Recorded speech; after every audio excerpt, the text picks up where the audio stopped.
Hurricane Michael in Florida. I am Jake, Locksmith Services, Jacksonville, Florida. Today is October 12, 2018, Friday morning, 3:12 a.m. After we landed, we met more of those affected on the ground. Including Muriel Stacy, who just moved here 1 year ago. So you just moved down here? From Michigan? And this happened? Yes. Praying for all my God people. This is not God work. This is the work of the evil of this world. That's what I believe, and I know that's the truth. I have been serving my God who created everything since 1993. I'm from New Orleans, been in Jacksonville, Florida since December 2014. Jake, Locksmith Services, Jacksonville, Florida. Hunkered down in a shelter in the town of Bristol. That's about 45 miles outside Tallahassee. And she was with residents today as they very nervously returned to their homes. Deirdre Hawthorne and her family are leaving the shelter where they rode out Hurricane Michael with more than 200 other people. What's going through your mind right now? Dread. Hawthorne is returning to the place she's called home in Bristol for the last 18 years. This world are very evil.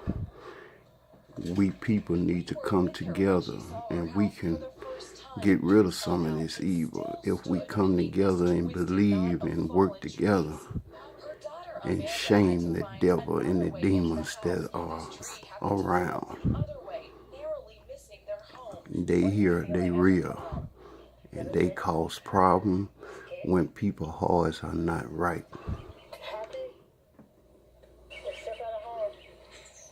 But not everyone was so lucky. The storm messed up our house.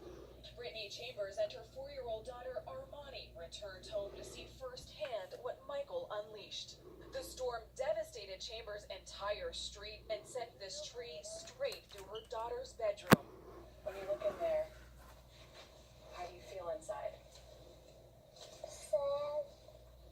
Your home is severely damaged. You're alive. What have you lost? Materialistic things that can be replaced. As long as I have her, this is everything that matters to me in the world. This entire county has no power, and the local electricity company says they've ordered 300 utility poles to repair downed power lines like this one. They also say they have no idea when the electricity will be restored here. Jeff? Not many people do at this point, Nikki, thanks. The storm is moving north tonight. Flash flood and tornado watches and warnings are posted in the Carolinas and Virginia. The storm is expected to move out to sea tomorrow.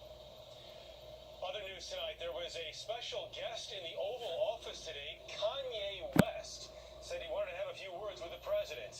He did, including our Major Garrett was there to watch. He might not have expected to have a crazy like Kanye West run up and support, but best believe we are going to make America great. With that Oval Office obscenity, rap superstar Kanye West described to President Trump the cosmic effect his presidency had on his psyche. There was something about when I put this hat on, it made me feel like Superman. You made a Superman. That's my favorite superhero. West and Hall of Fame football player Jim Brown were at the White House to discuss criminal justice reform and other issues with the president. West, a Chicago native, questioned Mr. Trump's support of the police practice known as stop and frisk.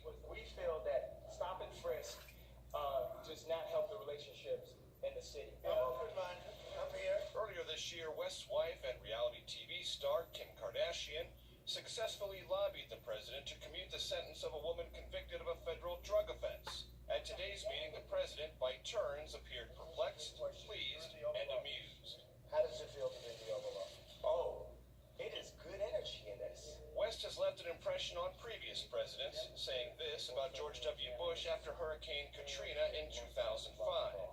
George Bush doesn't care about black people.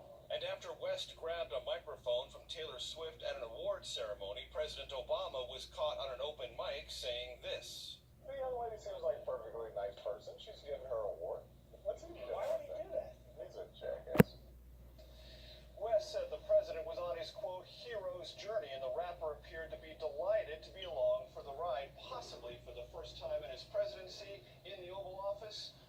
president appeared speechless, saying at one point, that was quite something.